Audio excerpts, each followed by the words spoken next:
Chamber में लगी है मेरे नाम की तख्ती, चेंबर में लगी है मेरे नाम की तख्ती, लिखा है प्रोफेसर विक्रम हरिजन।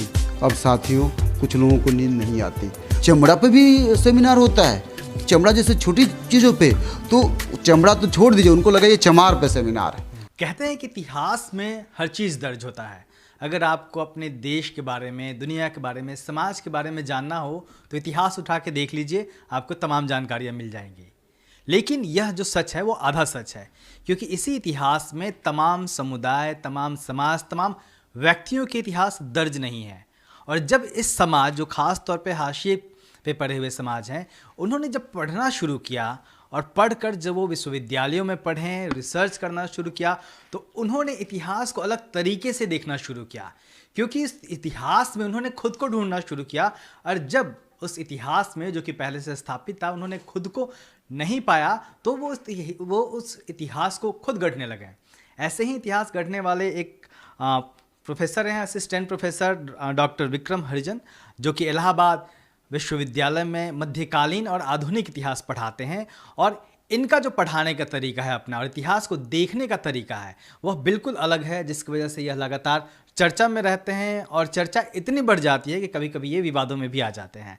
डॉक्टर साहब, बहुत आपका स्वागत है। धन्यवाद दलित दस्तक में हमें समय देने के लिए। और ये एक ऐसा मंच है जो हमारे जो बूझी आवाज़ें हैं, उस आवाज़ को जगह देने के लिए दलित दस्तक न केवल भारत बल्कि पिछले दिनों मैं देख रहा था आपके जो अखबारों में छपे हैं, इंडियन एक्सप्रेस में भी दलित दस्तक ने अपनी पहचान बनाई है। तो ये अपने आप में एक बहुत बड़ी बात है कि जो दलित समाज को, जो हाशिए की लोगों की आवाज़ है, वो आप बन रहे हैं। इसके लिए आपको बहुत बहुत मुबारकबाद। डॉक्टर साहब, आपके विषय पे पहले बाद में आएंगे। आप पहले अपने बारे में बताइए, कहाँ से ताल्लुक़ रखते हैं आप, आपकी जर्नी जो है, एकेडमिक जर्नी, क्योंकि काफ़ी डाइवर्सिटी, आपने कई जगहों से पढ़ाई की है, उसके बारे में बताइए। सर, सबसे पहले तो मैं गोरखपुर में मेरा जन्म हुआ है। और गोरखपुर जिस जगह जन्म हुआ, कहा जाता था जब मैं छोटा था, कहते हैं कि यूपी का सबसे पिछड़ा ब्लॉक माना जाता, बेलघाट, वहाँ जन्म लिया। जब जन्म लिया तो वो वातावरण बहुत ही दयनीय था। मैंने पहले कई जगहों पे कह चुका हूँ कि मेरे पिताजी बंधुआ मजदूर थे। जब बंधुआ मजदूर का बेटा कैसा हो सकता है।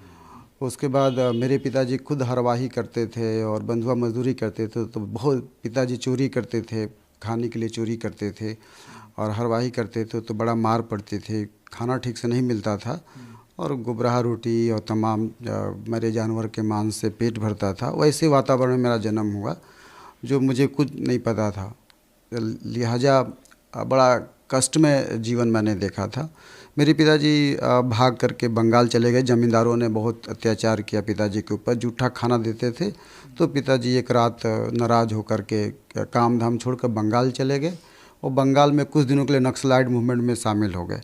तो लेकिन बम बनाने से तो पेट भरता नहीं और पिताजी को लगा कि बम से काम चलेगा नहीं। तो उन्होंने फिर वहाँ पे कोल माइन में, कोयला खदान में जॉब किया और लिहाजा थोड़ा सा पैसा आया तो हम लोगों को, हमारी फैमिली को, मेरी मम्मी को, हम लोगों को बंगाल ले चले गए। हमारी पढ़ाई JK नगर हाई स्कूल में शुरुआत होती है बंगाल में। वहाँ पे मैं 10वीं तक का पढ़ाई करता हूँ। लेकिन एक विचारधारा ये है कि बंगाल में कास्ट एग्जिस्ट नहीं करता, भद्र लोग बोलते हैं, ये बिल्कुल गलत बात है। वहाँ भी कास्ट एग्जिस्ट करती है। मैं जिस जगह रहता था उसको कहते हैं कॉलोनी कहते थे, लेबर कॉलोनी कहते थे। बगल में धौड़ा पाड़ा होता था। धौड़ा तब मैं नहीं जानता था, धौड़ा का मतलब एक कॉलोनी होती थी और उसको माझी कहते थे, माझी पाड़ा। मतलब para is a colony and Majhi is a caste of Adivasi. और Hadi Para, Hadi is a caste of sweeper and para is a colony.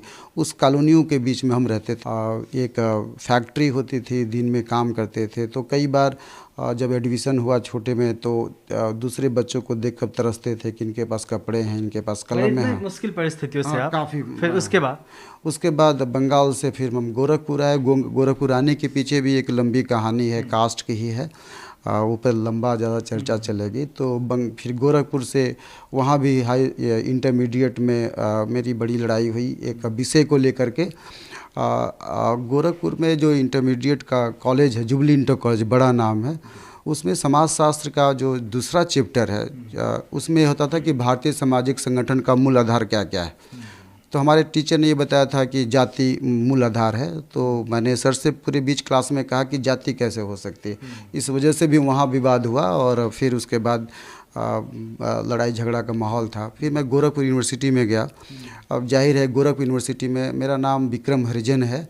और मैं आपको बता देना चाहता हूँ कि नाम हरिजन है और इतिहास का प्रोफेसर होने के नाते मुझे अच्छी तरह से पता कि हरिजन का क्या मतलब है।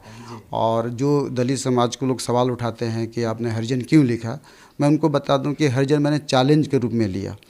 चैलेंज इसलिए कि जब काउंटर विरोध था, काउंटर रेवोल्यूशन जिसे कहते हैं। हाँ, विरोध था। हम दलित दस्तक क्यों चलाते हैं, किसी और नाम से भी चला सकते हैं। हाँ, तो विरोध के रूप में लिया क्योंकि काउंटर पे लोग चिल्लाते थे कि विक्रम हरिजन। तो होता है, उसका दो रिएक्शन होता था। एक तो अपर कास्ट को सीधे सीधे आइडेंटिफाइड हो जाता था कि मैं दलित समाज से हूँ और या चमार समाज से। दलित का मतलब यहाँ पे चमार है क्योंकि लोग हरिजन का मतलब चमारी समझते हैं।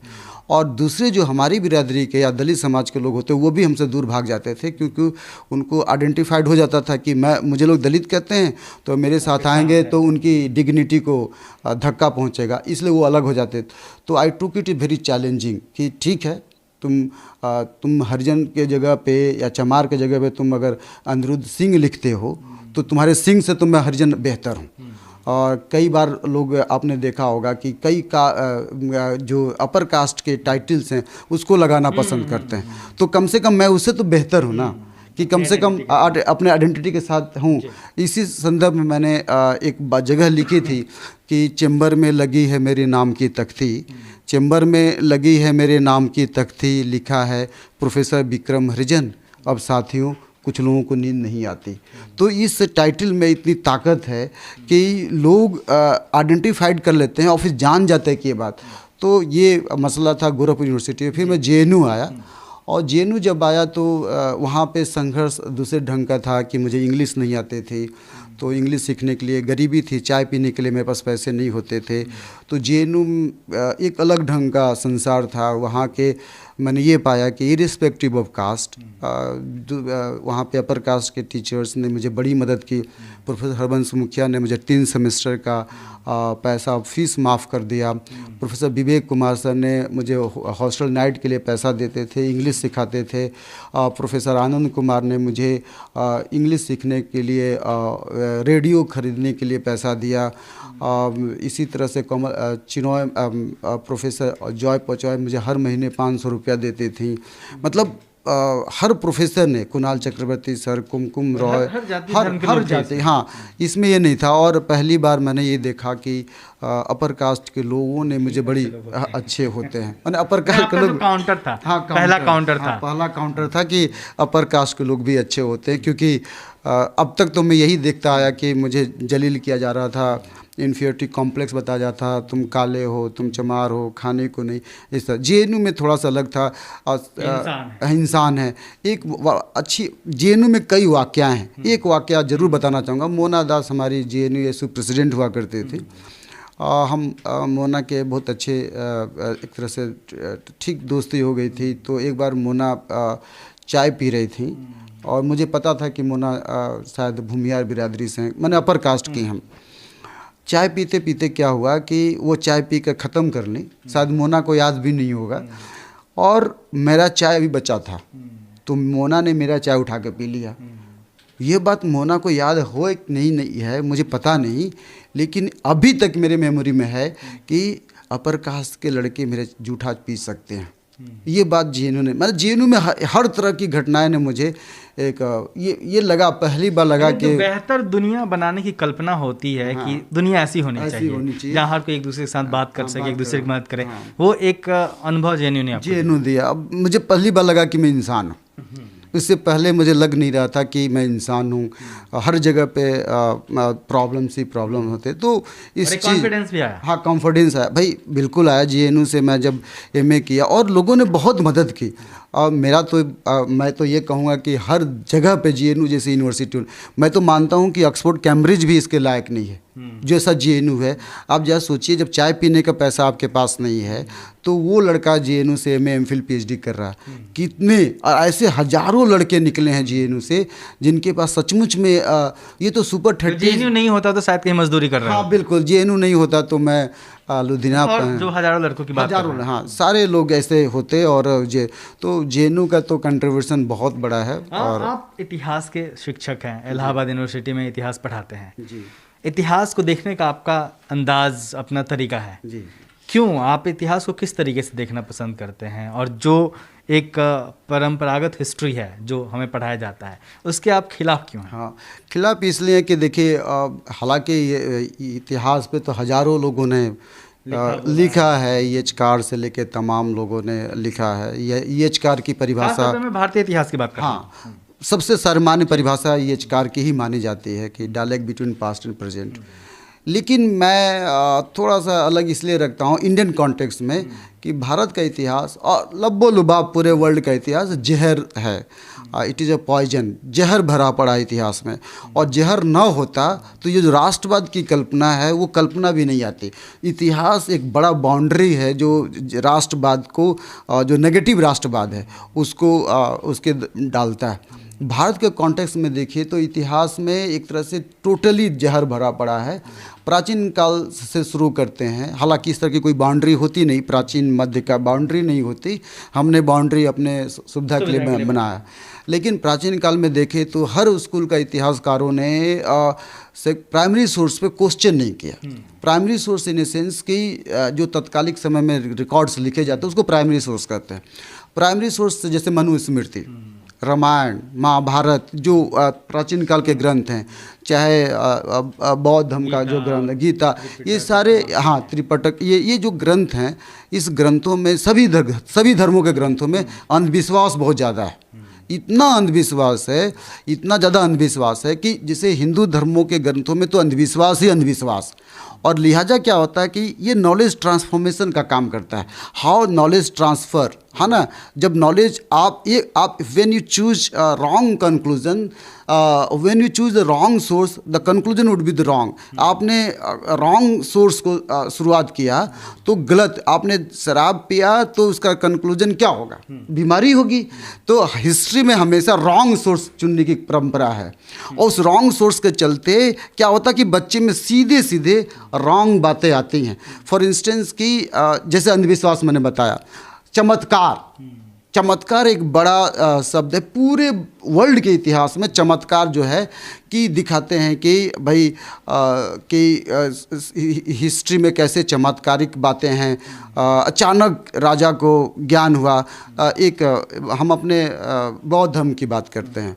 बौद्ध धर्म में ये कहा जाता है कि पेड़ के नीचे गौतम बुद्ध को ज्ञान प्राप्त। मैं नहीं मानता, ये इस चमत्कारिक बातें हैं कि चमत्कार में ये सब कैसे बातें आ जाती हैं। मैं ये नहीं मानता। क्यों नहीं मानते? इसलिए नहीं मानता कि देखिए, मैं हमेशा कहता हूँ कि रैशनैलिटी पे विश्वास करो, तर्क पे विश्वास करो, विज्ञान पे विश्वास। 18वीं शताब्दी में इस तरह की बातें जब आई तो लोगों ने शुरू किया और कि तर्क पे विश्वास करो। अगर तर्क पे जाएं, आप मुझे बताइए, ज्ञान की प्राप्ति हमेशा से किताब उसका मुख्य स्रोत रहा है, आर्काइव उसका मुख्य स्रोत रहा है।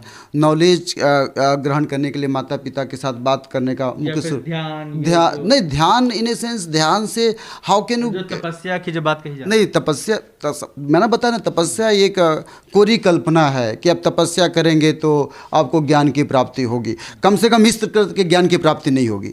तपस्या से हो सकता है पता नहीं किस ज्ञान की बात हो, लेकिन तपस्या से एकेडमिक ज्ञान की प्राप्ति नहीं होती, है ना। तो ये बातें हर धर्मों में। अब देखिए, और दूसरी बात ये मान लीजिए, इसमें इस्लाम की बातों में देखिए, जैसे मैं सूफीज़म पढ़ाता हूँ तो कहते हैं कि टच करने से, सूफीज़म में मैं बहुत प्रोफेसर मुजफ्फर आलम से लेकर ताबिर कलाम सर ने बहुत काम किया है। एक इंस्टेंस बताता हूँ। वो कहते हैं कि कन्वर्जन के माध्यम में कि सूफियों ने कन्वर्जन कराया। कन्वर्जन मतलब धर्मांतरण कराया। तो उसमें एक धर्मांतरण के कई रूप हैं। एक रूप ये है कि वो चमत्कार करते थे। चमत्कार क्या कि कोई गरीब आदमी है या कोई गरीब व्यक्ति है, उसको बीमारी है, वो ऐसे टच कर देते थे तो कहते थे वो ठीक हो जाता था। तो ये चमत्कार, इस चमत्कार को प्राइमरी रिकॉर्ड्स ने अपना मुख्य रिकॉर्ड बनाया। तो अगर चमत्कार को अपने सोर्स बनाया है तो कंक्लूजन तो चमत्कार ही होगा ना। तो चमत्कार होगा तो बच्चे के मन में जाएगा। इसीलिए सारे बच्चे, आप देखिए टीवी चैनल पे क्या होता था कि कृष्ण का धारावाहिक आता है, बच्चे सीखते हैं, वो जो नचाता था इस तरह से चमत्कार, पूरा चमत्कारिक बातें दिखा करके बच्चे के दिमाग में चमत्कार भर देते हैं। लिहाजा उनको लगता कि भगवान से बड़ा कोई है ही नहीं। और लिहाजा कि पूरी दुनिया के सोसाइटी में ये जो चमत्कार सब आप इसके अगेंस्ट हैं। अगेंस्ट हाँ, बीच में आपने कुछ सेमिनार्स कराए थे जिसकी चर्चा हुई। वो 2 सेमिनार कौन कौन से थे, उसका कंक्लूजन क्या था? हाँ देखिए, मैंने ये इंटरेस्टिंग आपने पॉइंट उठाया कि आमतौर पे सेमिनार ये मानते हैं कि सेमिनार ऐसा, हाँ सेमिनार ऐसा होना चाहिए कि जो जेनरिक माइंड को एक्सेप्ट करे। जेनरिक माइंड का मतलब कि जो मोटे मोटे शब्दों में सेमिनार होते हैं, मेडिसिन पे हो गया सेमिनार, अकबर पे हो गया सेमिनार, वर्ल्ड हिस्ट्री पे सेमिनार, तो लोग एक्सेप्टेड नॉर्म्स है। मैंने इसके अगेंस्ट में कराया, ये कराया। पहला सेमिनार जो मैंने कराया वो भी 37 साल बाद हम अपने डिपार्टमेंट में करा रहे थे, ऐसा लोग वहाँ के कहते हैं। I don't know what is the figure count is, but it was after 37 years. तो सेमिनार था leather working caste in India, social transformation and challenges. अब मैंने ये लेदर पे जो सेमिनार हुआ, ये सेमिनार हमारे यहाँ के लोगों को पता नहीं था। इसका हिंदी भी बता। हाँ, चमड़ा छीलने वाले जातियों का इतिहास। मैंने ये आइडिया मैंने अपने एक सीनियर प्रोफेसर जो साउथ इंडिया के हैं, टी मनोहर सर से ग्रहण किया था। टी मनोहर सर ने साउथ इंडिया में सेमिनार कराया था, तो मुझे I got this idea from there. तो मैंने जब यहाँ पे सेमिनार कराया, वहाँ तो कोई प्रॉब्लम हुआ नहीं, लेकिन इलाहाबाद में जब ये कराया तो लोगों ने, कब कराया? ये 2017 में कराया था। तो लोगों को ये लगा कि चमड़ा पे भी सेमिनार होता है, चमड़ा जैसे छोटी चीज़ों पे, तो चमड़ा तो छोड़ दीजिए, उनको लगा ये चमार पे सेमिनार है। तो लोगों ने मुझे रिमार्क करना किया कि देखो अपने चमार है तो चमार पे सेमिनार करा रहा है। लोगों, वहाँ के एक गेस्ट फैकल्टी ने मुझ पर रिमार्क किया था। और मन में, सबके मन में था क्या कि था उस सेमिनार में और क्या निकला उस सेमिनार? सेमिनार से निकला कि देखिए पहली बार आप जो चमड़ा छीलने में जाते हैं, लोग रिजल्ट ये रहा कि बच्चों ने ये जो मुख्य धारा के जो इतिहास था कि अमुक अमुक विषयों पे मुख्य धारा इतिहास है, पहली बार उनको लग रहा कि मुख्य धारा से हट करके भी हाशिए के लोगों का भी इतिहास है। और उस पे ये जो कंक्लूजन आया था कि हाशिए के लोगों का भी इतिहास होता है और इन जातियों पे काम हुआ। इसमें बताने वाली बात है कि केवल चमार की बात नहीं है, मुस्लिम समाज में बहुत से जो चमड़ा छिलने का कार्य करते हैं। इलाहाबाद में जगह है, कानपुर इसका हब है, आगरा इसका हब है, नैनी, इलाहाबाद में नैनी इसका हब है, लेकिन इस पर कोई काम नहीं करता। और कितना दर्द होता है सर, आपको बता नहीं सकता जो इस पर काम करते हैं। आपने जितने भी शू फैक्ट्री देखे हैं, जब लोग काम करते हैं पानी में सड़े हुए चमड़े के साथ कई बीमारियां हो जाती हैं, इस पर कोई बात करने वाला नहीं होता। तो मैंने इस सब पे बातें की और इसका एक बेनिफिट मिला, एकेडमिक बेनिफिट मिला, प्रैक्टिकल ना मिला हो बात अलग है, बेनिफिट। 2018 का सेमिनार उससे भी बड़ा सेमिनार था, क्योंकि वो प्रॉब्लम ऑफ कास्ट पे था, भारत में जातीय समस्या इस समाज में था। और मैंने इस पे एक नया, हमारे एक सीनियर प्रोफेसर ने मुझे एडवाइस किया था, उस पे ये था कि दलित लिटरेचर पे करना है। अब लिटरेचर को इतिहास से अलग देखा जाता था, मैंने दलित लिटरेचर को इंक्लूड करने का प्रयास किया। और इसमें भी मोहनदास मिश्रा सर आए थे, सुराज सिंह बेचैन सर आए थे, जयप्रकाश करदम सर आए थे, चौथीराम यादव सर आए थे, दिनेश राम सर आए थे दलित लिटरेचर के लिए। इतिहासकारों में राजशेखर बसु सर आए थे कलकत्ता से, हितन पटेल आए थे रविंद्र भारती यूनिवर्सिटी से, इस तरह से लोग आए थे। चमन लाल सर आए थे, प्रोफेसर चमन लाल जो भगत सिंह पे मार्क्सिस्ट हैं, मैंने सब, यहाँ तक कि जो राइट विंग के प्रोफेसर हैं, प्रोफेसर रजनीश शुक्ला जो इस समय वर्धा यूनिवर्सिटी के वाइस चांसलर, उनको मैंने बुलाया था और उन्होंने अपनी बात मनुस्मृति के इर्द गिर्द रखा। मतलब सेमिनार सुपर क्लासिक था और बहुत था। लेकिन ये इस सेमिनार में समस्या ये आ गई कि कुछ लोगों ने कहना शुरू किया कि आप तो ब्राह्मणों को गाली खिलाते हैं, और जबकि इस तरह के कोई मेरे मन में इंटेंशन नहीं था कि हम गाली खिलाएंगे। तो सेमिनार था, एकेडमिक सेमिनार था, और हमारे vice chancellor Ratanlal Hangloo sir ने बड़ी मदद की थी। अच्छा, इतिहास को देखने का जो आपका तरीका है, उस आपका कंक्लूजन क्या है? किस तरीके से आप एज ए इतिहासकार, हिस्टोरियन, किस तरीके से आप समझते हैं कि इतिहास को पढ़ाया जाना चाहिए? इतिहास को सर हमेशा से रैशनैलिटी के आधार पर पढ़ाया जाए, तर्क के साथ पढ़ाया जाना चाहिए। उसमें इस तरह की कोई बात न हो। बच्चों को साफ साफ बताइए कि इतिहास में ये खराबी हुई है। मसलन आप ये ना, जो प्राइमरी सोर्स में है कि आप ये ना बता दीजिए कि जैसे ये कहा जाता है मध्यकाल में या इसमें कि ये कहा जाता है कि जो सुल्तान है या जो शासक है वो खुदा की नुमाइंदगी करता है। अब जब ये पूछा जाना चाहिए कि खुदा की नुमाइंदगी कैसे करता है, कहाँ से खुदा की बात आ गई, नुमाइंदगी किसका करता है, कहाँ पे लिखा है। तो वो जो इतिहासकार हैं वो कहते हैं कि प्राइमरी रिकॉर्ड में अकबरनामा में लिखा है, बाबरनामा में लिखा है। तो मेरा सवाल है कि आमतौर पे इतिहासकारों में प्राइमरी रिकॉर्ड को क्वेश्चन नहीं करते, जो कि सबसे बड़ा गलत बात है। मैं ये चाहता हूँ कि प्राइमरी सोर्स के अंदर भी जो चालाकियाँ की गई हैं उस पर भी सवाल उठाए जाने चाहिए। फॉर इंस्टेंस एक बड़ा एग्जाम्पल कबीरदास जी के बारे में है। कबीरदास जी के जो प्राइमरी रिकॉर्ड्स है, उस रिकॉर्ड्स में ये कहा जाता है कि वो महिला विरोधी है, माया रे महा ठगनी हम जानी, इस तरह से। लेकिन कबीरदास की पूरी तार्किकता आप देखेंगे तो मुझे ये बात की डाउट होता है कि कबीरदास महिला विरोधी थे। तब मैं ये सोचता हूँ कि फिर ऐसा माया का मतलब महिला थोड़ी हुआ, माया नहीं, महा ठगनी की जब वो बात कर रहे हैं तो हाँ, नहीं, वो तो एक अलग चीज़ की बात कर रहे नहीं। आमतौर पे आप जो एकेडमिक में है, कबीरदास के बारे में ये राय है कि वो महिला के विरोधी रहे, ऐसा उनके बारे में कहा जाता है। तो मैं ये कहता हूँ कि कबीर जैसा प्रखर व्यक्ति महिला का विरोधी कैसे हो सकता है। तो मैं इस आधार पे पहुंचता हूं कि कई बार एक कंक्लूजन मुझे समझ में आता है कि आर्टिफिशियल सोर्स गढ़े जाते हैं। आर्टिफिशियल सोर्स का मतलब नकली सोर्स, आपसे लिखवा लिया, ए से लिखवा लिया बी के बारे में, बी के बारे में, सी के बारे में, कोई व्यक्ति विरोधी है। और ऐसा बहुत चलता है क्योंकि हिस्ट्री में र्यूमर का बहुत बड़ा हाथ है। और र्यूमर आप देखिए, किसी का लाइफ देखिए, उसको बदनाम करने के लिए जो विरोधी तत्व, ऐसा तो नहीं है कि कबीर के ज़माने में कोई विरोधी नहीं हुआ होगा, विरोध तो हुआ होगा, लेकिन ऐसा लिखवा लिया जाए। तो बहुत हमारे महापुरुषों या पूरे वर्ल्ड में इस तरह से बात। तो इतिहासकारों को, जैसे बाबा साहब अम्बेडकर कहते हैं कि निष्पक्ष होना चाहिए, और इंटेलेक्चुअल्स को बहुत निष्पक्ष होकर, लेकिन दुखद बात है बाबा साहब के शब्दों में कि इंटेलेक्चुअल्स कभी ईमानदार नहीं रहे भारत में। और भारत क्या, मैं तो मानता हूँ कि पूरी दुनिया में इंटेलेक्चुअल्स कभी ईमानदार नहीं रहे। हाँ, आप हाथों पे गिना सकते हैं 100-200 इंटेलेक्चुअल अब तक के इतिहास में हुए होंगे, 100-200, उससे ज़्यादा नहीं हुए होंगे जो निष्पक्ष रहे होंगे। तो ये तो समस्या है कि आप इसी तरीके से बढ़ाना चाहते हैं। हाँ, मैं इसी तरह से बताता हूँ वर्ल्ड हिस्ट्री पढ़ा। अच्छा, दूसरी बात मैं ये कहता हूँ बच्चों से, इतिहास या यूनिवर्सिटी इसलिए नहीं बनी है कि आप डिग्री लेके चले जाएं, और प्रोफेसर भी इसलिए नहीं बना है कि वो डिग्री लेकर चला जाए।